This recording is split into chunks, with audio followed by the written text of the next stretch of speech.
오케이. 그러면 오전 시간에 마지막 시간 살펴보겠습니다.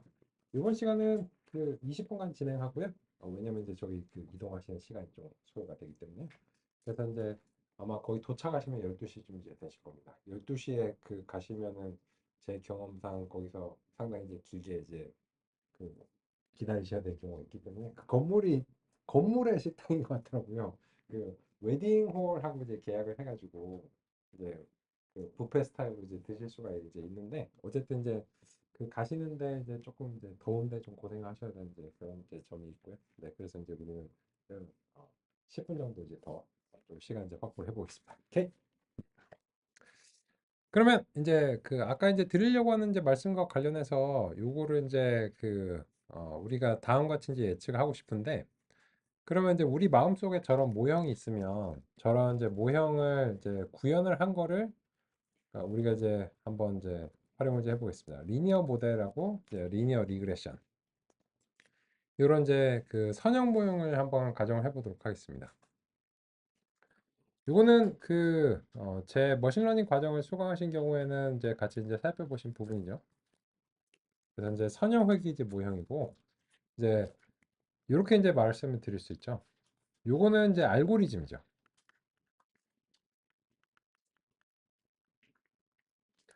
어떤 알고리즘을 이제 써야 되는가는 우리가 판단을 해줄 수밖에 없고요. 만능의 알고리즘은 없습니다. 그래서 이제 이런 데이터에 대해서 신경망이 더 잘할 것 같지는 않습니다. 그래서 이제 딱 보니까는 이제 직선 같은 거니까 선형 모형을 이제 쓰는 게 이제 맞는 것 같고 이 모형이 이제 모형한테 데이터를 이제 경험해 주는 게 그 제일 중요하죠. 그래서 이제 중요한데 여기서 이제 그 데이터의 모양을 이제 특정하게 좀 설정을 이제 해줘야 됩니다. 그래서 다음 같은 방식으로 이제 모델을 이제 핏을 이제 시켜주고 그리고 나서 이제 이 모델이 그 현재 이제 경험한 데이터에 대해서 어떻게 예측을 수행하는가 라고 하는 점을 같이 한번 다음 같이 이제 살펴보도록 하겠습니다.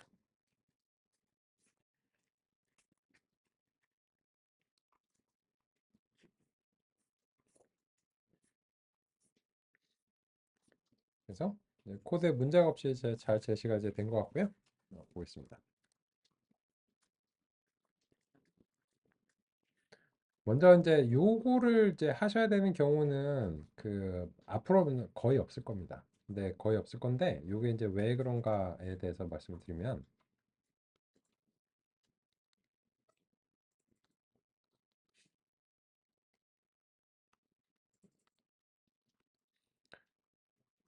기계학습 알고리즘들은 대부분 데이터를 요 이제 그 여러 개의 이제 표본들 그리고 여러 개의 이제 특성들 이런 식으로 기대를 하고 있습니다.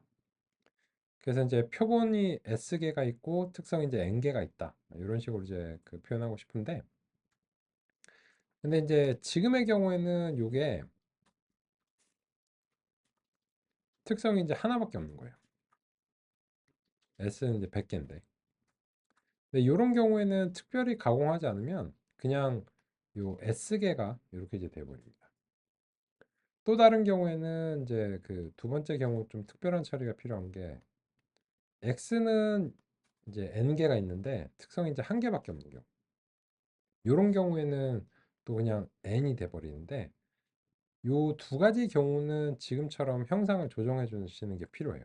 그래서 이제 이 같은 경우에는 S by 1로 조정을 해줘야 되고 얘 같은 경우에는 1 by N으로 조정을 해줘야 됩니다. 왜? 왜냐하면 대부분의 알고리즘들은 이런 2차원 이상의 형상을 기대하고 있기 때문입니다. 그래서 이제 그 지금처럼 눈으로 볼 수 있는 정도의 이제 차원이기 때문에 얘가 이제 그 특성이 하나밖에 없는 거고요. 그래서 이제 다음 같은 방식으로 이제 조정을 하시는 게 필요한데 요 소문자 XS랑 대문자 XS로 좀 구분을 줬습니다. 그래서 여기는 대문자 XS 해주셔야 되고 요 여기도 대문자 XS를 해주셔야 돼요. 그러면 이거 왜 했냐?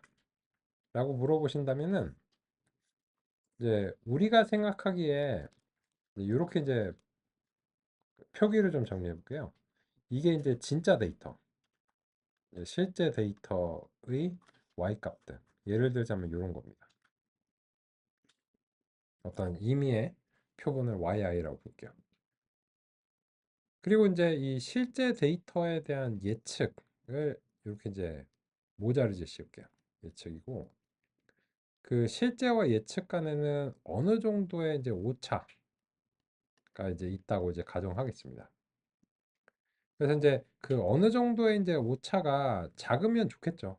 작으면 이제 좋은데 실제와 예측은 항상 이제 어느 정도 오차는 있잖아요. 그죠? 근데 그 오차가 그 너무 크지 않은 경우라면은 쓸만하다. 그래서 이제 오차가 이제 작으면 실제 이제 근접하겠죠. 그래서 우리가 생각하는 이상적인 모형이 있는데 그걸 y0라고 부를게요. 그런 이상적인 모형이 지금 이제 붉은색의 점선으로 제가 표기를 해본 거고요. 그런 이상적인 모형을 어떻게 찾아야 될까 구체적인 알고리즘, 선형 회귀를 이제 적용한 것입니다. 근데 이게 이상적인 모형에 근사하잖아요. 지금 이제 보시는 것처럼. 그러면은 이게 쓸만한 모형일 수도 있다는 겁니다. 언제? 새로운 데이터가 예를 들어서 요 지점에 그 발생한다고 이제 가정해 볼게요. 그래서 우리가 이제 새로운 데이터를 한번 이제 요 훈련 시점 이후로 새로운 데이터가 이제 발생하는 것을 한번 가정해 보겠습니다. x x new라고 이제 볼게요. x 이제 new고 요 x new는 이제 xs 이후에 어떤 지점을 만들어 보겠습니다.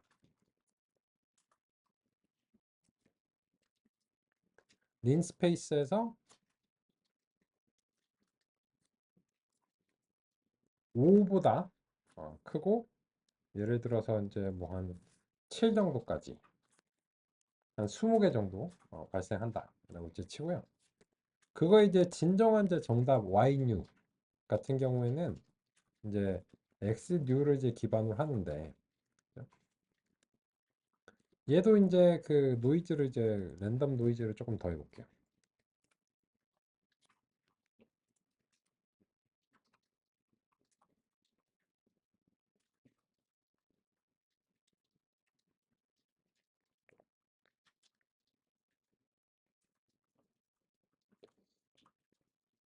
그리고 나서 이 PLT 스캐터에서 x new랑 y new를 그 컬러를 좀 빨간색으로 해가지고 이렇게 좀 그려보겠습니다.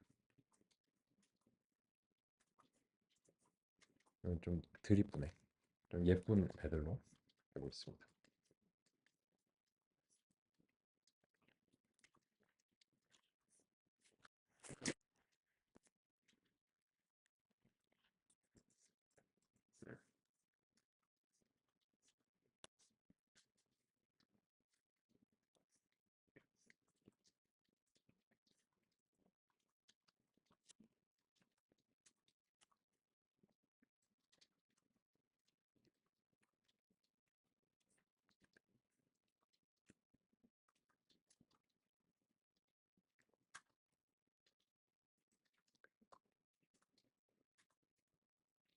그러면 이제 새로운 데이터 포인트가 실제적으로는 이제 이런 식으로 그 X 뉴들이 이제 생기는데 우리의 모형은 이제 이걸 이제 예측하기 위해서 이런 식으로 그 실제 값을 이제 예측한다는 거예요. 그죠? 물론 이제 지금은 데이터 포인트가 조금 그 너무 이제 자라서 별론데 이걸 이제 좀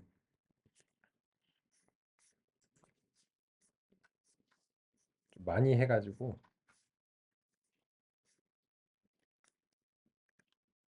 10부터 15까지 50개 이렇게 이제 공간이 좀 더 되도록 이렇게 이제 해보겠습니다. 예, 너무 가까이서 보면은 이 모형이 좀 덜 맞는 듯한 이런 느낌이라서요. 그래서 이제 제가 약간 조정했습니다. 그래서 범위를 이제 10부터 10까지 100개, 10부터 15까지 50개를 새로운 데이터 포인트로 하고 그 나중에 이제 뒤돌아봐서 가격을 봤더니 이제 실제 값은 이제 이렇게 이제 발생했다. 한번 이제 가정해 보겠습니다. 그리고 이제 새로운 데이터 포인트를 시각화하기 위해서 이런 식으로 한번 이제 제시를 해보도록 하겠습니다. 그죠?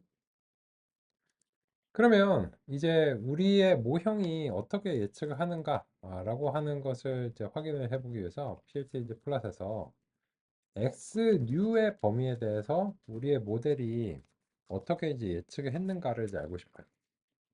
그리고 이제 X 뉴의 경우에도 이런 식으로 그 형상을 S개에서 S 바이 1개로 이렇게 이제 바꿔주겠습니다. 그리고 이제 빨간색에 대해서 잘 보이게 여전히 이제 그 블랙하게 하고 이제 어, 예상을 해보라고 이제 해보겠습니다. 이렇게 이제 해볼게요.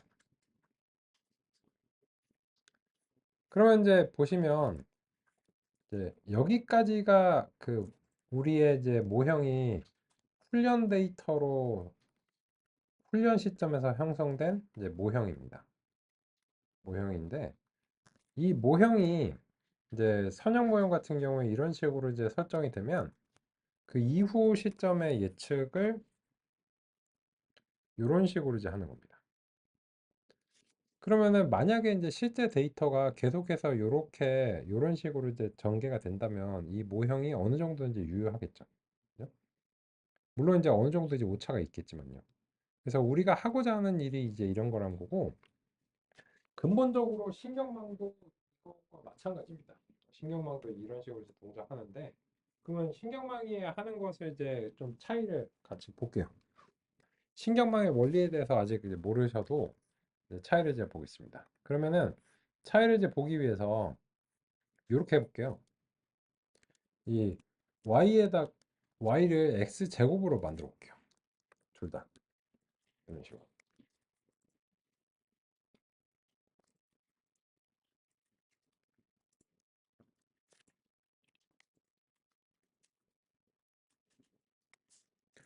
그리고 나서 이제 같이 한번 이제 살펴보도록 하겠습니다. 어떤가요? 이게 그 실제와 예측이 어느 정도 차이가 나면은 그래도 납득이 되는데 지금은 이 선형 모형으로 만든 모형은 전혀 포물선의 느낌이 나지 않죠. 그죠? 이러면은 모형이 완전히 실패하는 겁니다. 그래서 이제 여기에 대한 예측 자체도 보시면은 그냥 이 모형을 쫓아서 계속 예측을 하니까 당연히 전혀 안 맞죠. 그죠? 그래서 이제 보시면 여기가 Y 뉴들이에요. 이게 이제 실제 데이터인데 이 모형은 그냥 짝대기를 훈련 시점에서 이렇게 이제 형성해 버리기 때문에 계속 얘를 따라서 예측을 하는 겁니다. 그러면은 얘가 바로 이제 Y 뉴에 대한 예측인데 이 오차가 너무너무 크죠.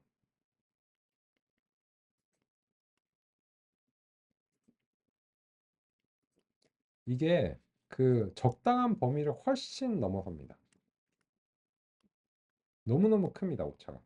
그래서 이런 경우에는 모형이 전혀 안 맞는다라고 이제 판단을 내려야 됩니다. 그럼 어떻게 해? 그래서 이제 여기에 맞는 모형을 이제 알고리즘을 따로 이제 선정을 해야 돼요.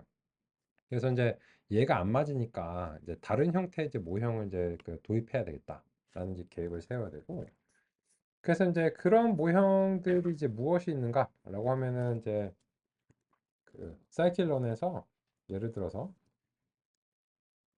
신경망에 조금 이전에 뭐가 있었냐면 서포트백 이제 신경망이 생기고 나서 사실 생겼다고 말하는 게 맞는데 일단은 지금 딥러닝이 유명해지기 전에 이 서포트 벡터 머신이라는 게 이제 있었어요.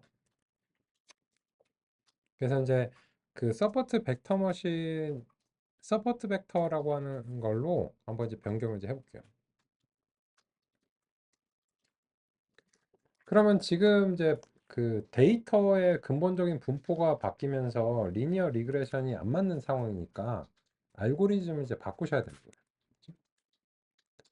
그래서 이제 그 2010년 이전까지만 해도 신경망하고 그 인공지능의 미래 경합을 벌이던 게 서포트 벡터 머신이었는데 2010년 이후에는 사실상 이게 탈락했습니다. 이 경쟁에서 이제 탈락을 했고 그래서 이제 그 서포트 벡터 머신을 한번 바꿔서 이제 보겠습니다. 이제 리니어 리그레션 부분을 이제 주석 처리하신 다음에 주석 처리하실 때는 그 컨트롤하고 전향 슬래시 그 물음표가 있는 기호 그 키 있잖아요. 요거를 하시면 그 이렇게 토글이 돼요. 이게 여러 개를 선택하시고 톡을 하실 수도 있어요. 원하시면. 그래서 이제 그 우리가 이제 리니어 리그레션 더 이상 안 쓰겠다. 이렇게 하고 모델하고 이제 모델을 이제 서포트 벡터 머신으로 이제 바꾸고 이제 커널을 RBF 커널로 아니 여기서는 폴리 커널로 좀 직관적으로 디그리 이해해가지고 한번 이제 해보겠습니다.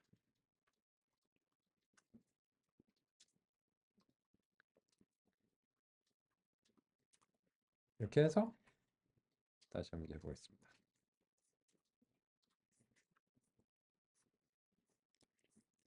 그러면 지금 선수 교체가 된 거죠. 리니어 리그레션으로 이 문제가 해결이 안 될 것 같다.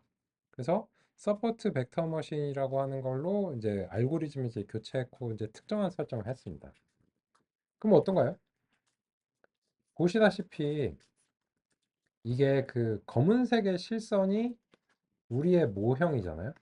모형의 이제 출력이고 이 모형이 데이터를 받아서 출력한 거를 모형의 출력을 y에다가 모자를 씌운 것이라고 하겠습니다. 어떤가요?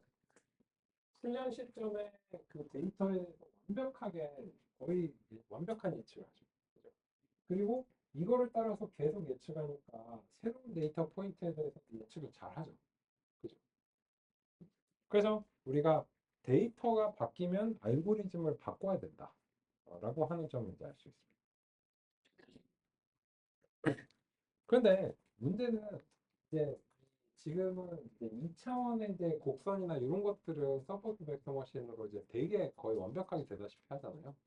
근데 세상의 문제가 다 모두 이렇게 다항식으로 표현될 것 같지 않은 게 이제 문제죠. 그죠? 그래서 우리 그 신경망도 여기에 조금 구현이 되어 있어요. 이게 아주 기초적인 이제 신경망이 이제 구현이 되어 있는데 그래서 이제 그 사이클론에서 그 뉴럴 네트워크가 이미 이제 구현이 기본적인 걸로 되어 있고 멀티레이어 퍼셉트론 기반의 이제 리그레서를 이제 가져올 텐데요. 이제 신경망이고요. 다층 퍼셉트론.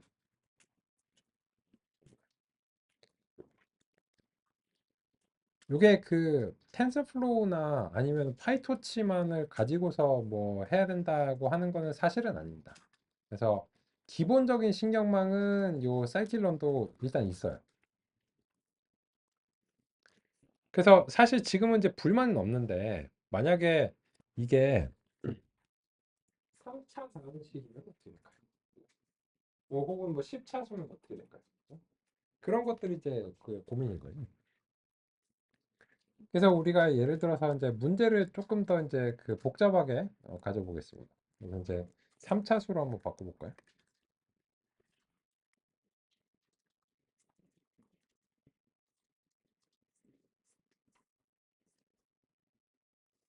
그러면 일단은 그 3차수로 바꾸니까는 그 요런 식으로 이제 되는데 그 요러면 이제 서포트 벡터 머신에서도 그 쫓아는 갈 수 있어요. 예를 들어서 뭐 디그리를 이제 3으로 한다. 이렇게 이제 바꿔가지고 이제 한번 쫓아가 볼게요. 그럼 비슷하죠? 그죠? 비슷해.